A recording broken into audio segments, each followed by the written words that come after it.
जय हिंद दोस्तों, my name is Aditya Kumar और मैं आप सबको बताने जा रहा हूँ पृथ्वी की आकृति कैसी है और पृथ्वी किससे मिलकर बनी है। पहला हमारा क्वेश्चन है पृथ्वी की आकृति कैसी है और दूसरा पृथ्वी किससे मिलकर बनी है। तो पहले हम पृथ्वी की आकृति पर चर्चा करेंगे, फिर इस पर चर्चा करेंगे। तो पृथ्वी की आकृति पर हम लोग चर्चा करते हैं। जैसे आप लोगों को बहुत से लोगों ने बताया होगा कि हमारी पृथ्वी गोल है। हमारी पृथ्वी कैसी है? गोल है, लेकिन बिल्कुल नहीं है दोस्तों। हमारी पृथ्वी गोल वोल नहीं है, ये बात बिल्कुल गलत है। कुछ लोग कहते हैं अंडाकार, अरे वो गलत है यार। कुछ लोग कहते हैं छुहारा की तरह, काजू बादाम मौसम्बी, सब गलत है यार। तो पृथ्वी है कैसे? पृथ्वी है कैसे भाई बताओ तो। अरे बता रहे हैं यार दोस्तों, देखो पृथ्वी हमारी है कैसे। अगर आप सोचते हैं कि पृथ्वी गोल है, अंडाकार है, तो आपके अंदर सोचने विचारने की क्षमता उतनी नहीं है। क्योंकि समझिए, जैसे इसी पृथ्वी पर इतने विशालकाय पहाड़ है, शिवालिक है, ट्रांस हिमालय है, हिमालय उमालय वगैरह है, इतने ऊंचे ऊंचे पहाड़ हैं इसी पृथ्वी पर। तो सोचिए, और इसी पृथ्वी पर इतने बड़े बड़े समुंदर हैं, धसे हुए अंदर हैं, महासागर हैं। ये पृथ्वी गोल हो कैसे सकती है? ये पृथ्वी गोल हो नहीं सकती, क्योंकि जब इतने बड़े पहाड़, अच्छा ये समझिए, पहले एग्जाम्पल तौर समझिए। आपको मेरा चेहरा गोल लगता है? यहाँ पर देखिए, ओंठ थोड़ा सा ऐसे निकला हुआ, नाक इधर निकला हुआ, आंख अंदर की ओर धसा हो, गाल इधर पचकल है, इधर उठल है, ये आपको मेरा चेहरा गोल लगता है? नहीं। इसी प्रकार की पृथ्वी भी है, उसका लास्ट में बता रहे हैं। पहले ये समझिए पृथ्वी है कैसे। अगर आप पृथ्वी की आकृति को समझना चाहते हैं तो आपको पृथ्वी की आकृति समझने के लिए आज से लगभग 20 करोड़ वर्ष पहले जाना पड़ेगा। ये उस समय कोई पैदा हुआ नहीं था। उस समय कोई पैदा हुआ नहीं था कि जो एकदम कंफर्म बता दे, लेकिन ऐसा माना जाता है लगभग के तौर पर कि आज से 20 करोड़ वर्ष पहले हमारी पृथ्वी किस आकृति की थी? गोल आकार की। और मात्र एक महाद्वीप था, जो आज की तरह हमारे पृथ्वी पर कई गो महाद्वीप है, 7 गो है, 9 गो हैं। ये पहले नहीं था, पहले मात्र एक गो महाद्वीप था और हम सब उसी एक महाद्वीप के हिस्सा थे, जिसका नाम था पेंजिया। जिसका नाम क्या था? पेंजिया। हम सब एक ही महाद्वीप के हिस्सा थे, जिसका नाम था पेंजिया। पहले, सबसे पहले एक ही महाद्वीप हुआ करता था, जिसका नाम है पेंजिया। और इसके चारों ओर एक समुद्र था, जिसका नाम था पेंथालासा। इसके चारों ओर, पेंजिया महाद्वीप के चारों ओर एक समुद्र था, जिसका नाम था पेंथालासा। जिसका नाम था पेंथालासा। और जब धीरे धीरे वेगनर महोदय ने इसकी थ्योरी किया, वेगनर में महोदय ने क्या किया?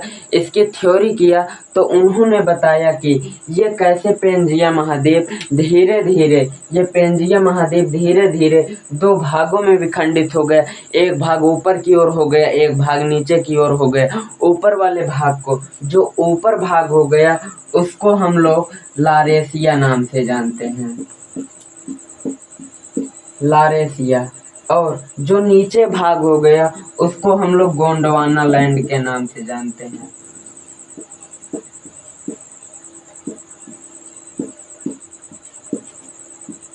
जो नीचे भाग हो गया, उसको हम लोग गोंडवाना लैंड के नाम से जानते हैं। और इसके बीच में एक बहुत ही विशाल समुद्र का निर्माण हो गया, एक बहुत ही विशाल सागर का निर्माण हो गया, जिसका नाम था तेथीस सागर।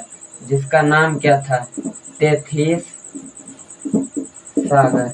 कुछ लोग इसको टेथीस सागर भी बोलते हैं। तेथीस बोलिए या टेथीस, बात एक ही है। मतलब समझ जाइए कि लारेशिया और गोंडवाना लैंड के बीच कौन सा सागर था? तेथीस सागर था, टेथीस सागर था, उसमें कोई दिक्कत नहीं। आपको मालूम होना चाहिए, जब ये गोंडवाना लैंड या ये जो हिमालय पर्वत आज के समय में बना हुआ है, हिमालय पर्वत, ये हिमालय की उत्पत्ति कैसे हुई थी, यहाँ पर थोड़ा सा समझ लीजिए। मैं अगली वीडियो में डाल दूंगा ये भी कि हिमालय का निर्माण कैसे हुआ था, उसमें फुल जानकारी रहेगी सिर्फ हिमालय पर्वत के निर्माण के बारे में। लेकिन यहाँ पर थोड़ा सा समझे रहेंगे तो वहाँ पर समझने में आसानी होगी। जैसे दोस्तों, ये जो गोंडवाना लैंड था, ये गोंडवाना लैंड जो महाद्वीप था, ये धीरे धीरे इसको धकेलता गया तेथीस सागर को। और इधर से ये जो लारेसिया था, ये धीरे धीरे धकेलता गया और दोनों बीच में जब ऐसे धकेलते गए तो बीच में एक बहुत विशाल विशाल पर्वत का निर्माण हो गया जिसका नाम था हिमालय, जिसका नाम था हिमालय। अब कहेंगे दोस्त, इसका नाम हिमालय क्यों पड़ा, इसका नाम हिमालय क्यों पड़ा, तो समझिए, देखिए, हिम हिम मतलब होता है बर्फ, हिम मतलब होता है बर्फ, और आलय मतलब होता है घर, आलय मतलब होता है घर, हिम धन आलय, तो बर्फ का घर इसलिए हिमालय, भोजन का घर भोजनालय, वस्त्र का घर वस्त्रालय, ऐसे हो जाता है दोस्तों। और ये जो लारेशिया महाद्वीप है, आज के समय में हम लोग इसको अंगारा लैंड के नाम से जानते हैं, लारेशिया को हम लोग अंगारा लैंड के नाम से जानते हैं। और ये जो गोंडवाना लैंड है, इसको हम लोग जम्बू द्वीप के नाम से जानते हैं, जम्बू द्वीप के नाम से जानते हैं।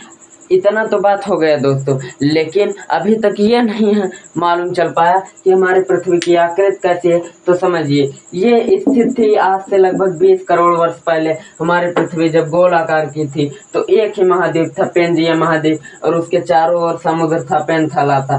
धीरे धीरे वेगनर महोदय ने जब इसकी थ्योरी की तो बताया कि ये कैसे 2 भागों में विखंडित हो गया, और 2 भागों में जब विखंडित हुआ तो इन्होंने हिमालय पर्वत का निर्माण भी किया और प्लस में तेथिस सागर का भी निर्माण हो गया था।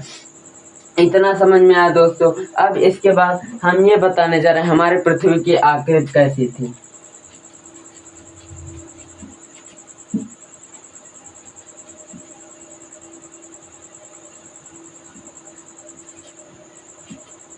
ये समझिए दोस्तों कि हमारी पृथ्वी की आकृति कैसी थी। मेन टॉपिक, इस पे ध्यान दीजिए, इसको जरा गौर से समझिए। जब हमारी पृथ्वी ना तो गोल है, ना अंडाकार, ना छुहारा, ना काजू, ना बादाम, ना मौसम्बी, तो है कैसे? हमारी पृथ्वी जियोड है। हमारी पृथ्वी कैसी है? जियोड है। अब इसका नाम जियोड क्यों रखे?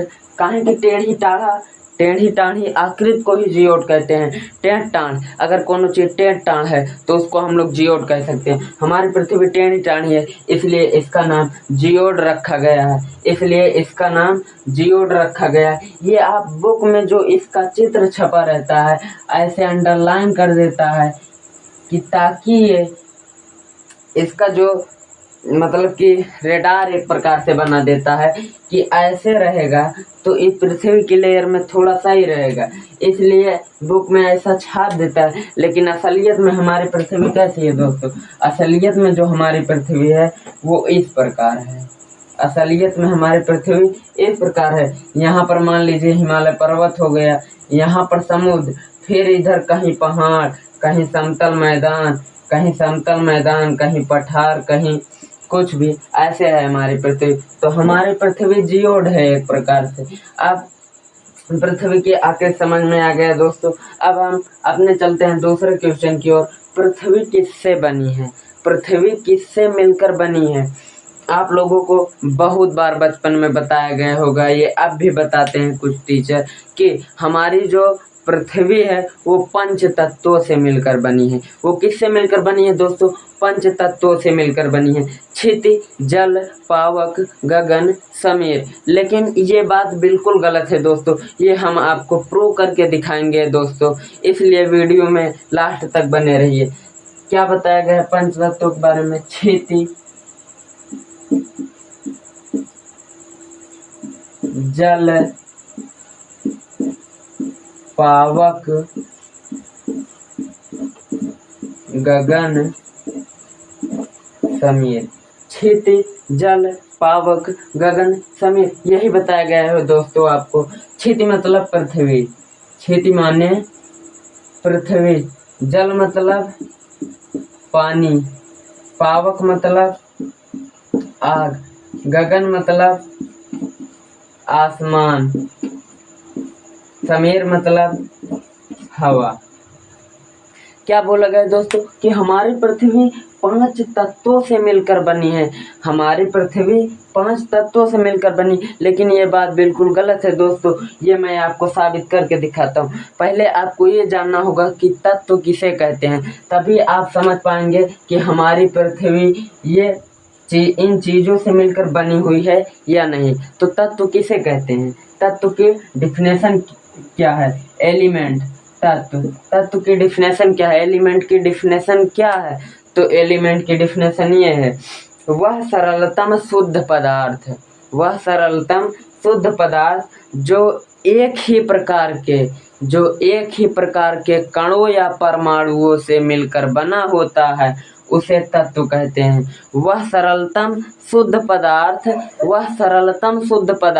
जो एक ही प्रकार के कणों या परमाणुओं से मिलकर बना होता है, उसे तत्व कहते हैं। बहुत इजी डिफिनेशन है दोस्तों।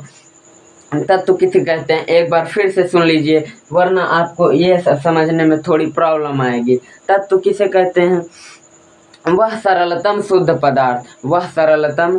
पदार्थ जो एक ही प्रकार के कणों या परमाणुओं से मिलकर बना हो, उसे तत्व कहते हैं दोस्तों। तत्व आपको समझ में आ गया तो आप ये समझिए ये सब कैसे हैं। मतलब तत्व मतलब एक ही, उसमें सिर्फ एक ही प्रकार के कण या परमाणु रहें, तभी हम इन सब चीज़ों को मान सकते हैं कि हमारी पृथ्वी 5 तत्वों से मिलकर बनी है। पहले पृथ्वी को समझिए, क्या कहा गया है? हमारी पृथ्वी मतलब जो हमारा ये ब्रह्मांड 5 तत्वों से मिलकर बना। अरे बिल्कुल गलत है। पृथ्वी में एक ही प्रकार के आपको कण मिलेंगे, एक ही प्रकार के परमाणु मिलेंगे। अरे पता नहीं कितना है, तो ये नहीं हो सकता ना, ये है ये नहीं है। कहाँ से का बोला गया? तत् एक ही प्रकार के कण रहे या एक ही प्रकार के परमाणु का पृथ्वी पे एक ही प्रकार के कण और परमाणु बा ना बाटे, यही खातिर ये गलत बाटे। और पानी, देखिए पानी के बात करें, पानी H2O का बोला गया है तत्व में एक ही प्रकार का कण या परमाणु होना चाहिए, एक ही प्रकार का कण या परमाणु होना चाहिए। तो यहाँ पर H2O, H और हाइड्रोजन एंड ऑक्सीजन 2 हो गया ना, ये का हो गया? यौगिक बन गया, इसलिए इहो नहीं है, इसलिए पानियों ना है। आग, अब आग की बात आई। आग, जब आग जलती है, आप लोगों ने देखा होगा ठंडी उंडी में लोग, गांव के लोग आग जलाते हैं, शहर के लोग भी जलाते हैं पर उतना नहीं जलाते, गांव के लोग अधिकतर जलाते हैं ठंडी उंडी में आग हो। तो आग जब जलती है आप लोगों ने देखा होगा का उसमें से एक ही प्रकार का कोई कण या परमाणु निकलता है। कार्बन डाइऑक्साइड भी निकलेगा, नाइट्रोजन, कुछ अन्य गैसें और निकलेंगी, इसलिए यह भी हमारा तत्व नहीं हो सकता। और आसमान में गैस के अलावा कुछ है ये नहीं। दुनिया का हर एक गैस ढूंढना, आसमान में चले जाइए, हर एक गैस मिल जाएगी। एक प्रकार गैस नहीं है ना, एक ही प्रकार का कण नहीं उपस्थित है ना आसमान में, एक ही प्रकार का परमाणु नहीं है, इसलिए यो हमारा तत्व नहीं होगा। अब बात आई हवा की। हवा में सिर्फ एक ही प्रकार के गैस मिलेगा, ऑक्सीजन मिलेगा, carbon dioxide, nitrogen, all many types of gas मिलेंगे, तो ये भी हमारा नहीं हो सकता। तो भाई आप किस बेस पर बोल रहे हैं कि हमारी पृथ्वी 5 तत्वों से मिलकर बनी है? अब बोलेंगे भाई जब आप बोल रहे हो कि हमारे ब्रह्मांड जो है, हमारी पृथ्वी जो है इन 5 तत्वों से मिलकर नहीं बनी है, तो हमारी पृथ्वी मिलकर किससे बनी है? तो बने रहिए वीडियो में लास्ट तक, हम आपको बताने वाले हैं हमारी पृथ्वी किससे मिलकर बनी है। हमारी पृथ्वी किससे मिलकर बनी है? हमारी पृथ्वी पहला नंबर, हमारी पृथ्वी पदार्थ से मिलकर बनी है, हमारी पृथ्वी पदार्थ से मिलकर बनी है। दूसरा नंबर, हमारी पृथ्वी चेतना से मिलकर बनी है। तीसरा नंबर, उष्मा से मिलकर बनी। अब बोलेंगे अरे भाई आपने बोला कि तत्व में एक ही प्रकार का कण या परमाणु रहना चाहिए, कण या परमाणु रहना चाहिए, लेकिन यहाँ पर समझिए, आप बोलेंगे यार पदार्थ मतलब दुनिया की कोई भी वस्तु जिसमें द्रव्यमान हो और जो स्थान गिरता उसे पदार्थ कहते हैं। अब आप बोलेंगे यार अगर 2 परमाणु हैं वो भी स्थान घेरेंगे, इसका मतलब ये आपने गलत नहीं बता। ये पदार्थ हमने इसलिए कहा कि दुनिया कोनो भी वस्तु अगर एक है वो स्थान घेरा है तो हम उसको भी पदार्थ बोल सकते हैं। ये मार्कर एक ही है, अगर हम इसको कहीं पर रखें तो अगर हम अपने इसको हाथ पर रखें तो हाथ का एक जगह का स्थान घेरा है, इसलिए हमने इसे पदार्थ बोल दिया। ये बट एक ही है, इसलिए ये पदार्थ हमारा हो जाएगा। और चेतना, चेतना मतलब होता है मन। सबके पास मन एक ही होता है, सबके पास मन एक ही होता है। अगर मन ना रहे ना, आपका दुनिया में कुछ भी नहीं हो सकता। मन ही नहीं लगेगा किसी काम को करने में तो आप इस दुनिया में क्या बनेगा, कुछ नहीं बनेगा। इसलिए चेतना भी हमारा हो जाएगा। उष्मा, एनर्जी, एनर्जी के बिना क्या हो सकता है। एनर्जी इस पृथ्वी में ना रहे, एनर्जी मनुष्य में ना रहे तो मनुष्य जीवित कैसे रहेगा, मनुष्य खाएगा क्या, चलेगा कैसे। अगर पेड़ पौधों में एनर्जी ना रहे तो हमें ऑक्सीजन नहीं दे पाएंगे, और ऑक्सीजन नहीं देंगे तो मनुष्य की डेथ हो जाएगी, तो मनुष्य की डेथ हो जाएगी।